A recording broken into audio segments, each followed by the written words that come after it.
ইমাম আবু বাকর আল বাকিল্লানি একজন অনেক বড় একজন দার্শনিক ছিলেন এবং তর্কবাগীশ ছিলেন। ইরাকের নাম শুনেছেন কেউ? আবু বাকর আল বাকিল্লানি। তো উনি কারোর সাথে তর্ক লাগলে উনি খ্রিস্ট ধর্মের কত লোককে যে শাহাদা পড়াইছেন ওনার এই যৌক্তিক আলোচনা দিয়ে, তর্ক দিয়ে। সুবহানাল্লাহ। এক খ্রিস্টান পাদ্রী ওনারে প্রশ্ন করলো, তোমরা মুসলমানরা খুব রেসিস্ট। উনি বললেন কেন? বলছে তোমরা খ্রিস্টান মেয়ে বিয়ে করতে পারো, ইহুদি মেয়ে বিয়ে করতে পারো, মুসলিম কিন্তু ইহুদি মেয়ে খ্রিস্টান মেয়ে শর্ত সাপেক্ষে, কিছু শর্ত আছে ওই আলোচনা যাচ্ছেন, শর্ত সাপেক্ষে বিয়ে করতে পারে আহলি কিতাব হলে। কিন্তু কোন খ্রিস্টানরা মুসলিম মেয়ে আমাদের মেয়েদেরকে বিয়ে করতে পারো না, কোন ইহুদি আমাদের মেয়েকে বিয়ে করতে পারো না। তো বলে তোমরা খুব রেসিস্ট, তোমরা আমাদের মেয়ে নাও, তোমাদের মেয়ে আমাদেরকে দাও না। তো তিনি বলেন, তোমরা তো ইহুদি, তোমাদের নবী হচ্ছে মুসা আলাইহিস সালাম, ওনাকে তো আমরা মানি, ওনার কথা তো কোরআনে আছে, জন্য তোমাদের মেয়েকে বিয়ে করতে পারি। আর খ্রিস্টানদের নবী হচ্ছে ঈসা আলাইহিস সালাম, ওনাকেও মানি, ওনার মায়ের নামে বিশাল সূরাই আছে, সূরা মারিয়াম, আর ওনার ব্যাপারে হাজার শত শত আয়াত।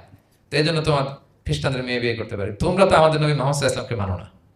মুহাম্মদ সাল্লাল্লাহু আলাইহি ওয়াসাল্লাম যে শেষ নবী এটা তোমরা মানো, মানার সাথে সাথে মুসলমান হয়ে যাবে, এরপর আমাদের মেয়েকেও তোমরা বিয়ে করতে পারবে। তো এভাবে উনি এমন ভাবে উত্তর দিতেন, ফাবুহিতাল্লাযী কাফার, কোনো একেবারে লাজবাব হয়ে যেত।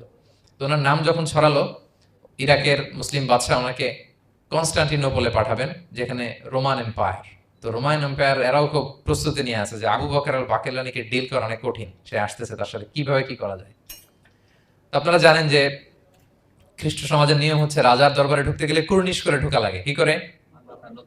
মাথা নত করে, এরকম নিচের দিকে করে রূপুর মতো করে এরপরে ঢোকা লাগে। তো এখন তারা প্ল্যান করতেছে যে আবু বকর বাকিল্লানি তো জীবনে আমার কুর্নিশ করবে না, এটা তো আমার জন্য অপমান হয়ে যাবে, কি করা যায়। তো রাজার এক বড় উজির সে প্ল্যান করলো, একটা কাজ করেন, রাজ দরবারে তাকে যখন ঢোকানো হবে তার জন্য একটা স্পেশাল গেট বানানো হবে, দরজাটা ফুল হবে না, হাফ হবে, অর্ধেক। তো অর্ধেক দরজা দিয়ে যখন সে ঢুকবে, সে তো বাধ্য মাথা নিচু করে ঢুকতে হবে, তাহলে রুকো হয়ে গেল, কুর্নিশ আপনাদের দেওয়া হয়ে গেল। বলে এই তো চমৎকার বুদ্ধি, ঠিক আছে একটা ছোট্ট দরজা বানাও। তো বানাইছে। উনি যখন কনস্টান্টিনোপলে পৌঁছলেন, অনেকে নিয়ে আসলো রাজদরবার, বলতেছে এটা দিয়ে ঢুকতে হবে আমাদের, সবাই ঢুকেন। তো সবাই এরকম মাথা নিচু নিচু করে ঢুকছে। উনি দেখেই বুঝছে এটা তো কৌশল করছে আমার সাথে। তো উনি মাথা নিচু করছেন, কিন্তু এমনি না, উল্টা উল্টা হয়ে উনি মাথাটা পিছনে দিয়ে,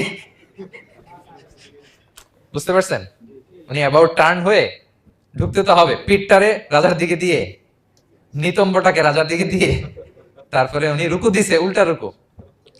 তো এক হিসেবে কুর্নিশ মানে, বরং আরো রাজাকে কি হয়েছে, ইনসাল্ট করা হয়েছে। রাজা তো রেগে মেগে আগুন, সবাই রাজা বলছে জানতাম ও এরকম কিছু একটা করবে। মানে এমন ভাবে উনি বুদ্ধি বের করে ওনার সাথে আর পারা যায়। কেন ওনার কথা আনলাম এই জন্য, সেখানে যেও উনি পুরো রাজ দরবারকে তাক লাগিয়ে দিলেন এইভাবে। উনি দেখেন যে কনস্টান্টিনোপলের রোমান এম্পায়ারের পাশে পোপ বসা, পোপ চেনেন তো, মানে তৎকালীন খ্রিস্টান সবচেয়ে বড় পাদ্রী। তিনি যে বলতেছে কাইফা হালুক ইয়া কাহানাতুল মা'বাদ ও কাইফাল আহল ও কাইফাল আওলাদ, যে বলতেছে আরে সম্মানিত পোপ, আপনি কেমন আছেন, আপনার বউ কেমন আছে, আপনার সন্তান কেমন আছে। এই কথা শুনে রাজা রেগে মেগে আগুন। এই আবু বকর বাকিল্লানি, এত বড় সাহস, তুমি জানো না উনি পোপ? পোপদের বিয়ে করা নিষেধ, তারা এত পবিত্র, তাদের স্ত্রী হয় না, তাদের সন্তান হয় না। একজন পবিত্র সত্তার সন্তান থাকে কি করে, স্ত্রী থাকে কি করে, তারা আমাদের পোপ।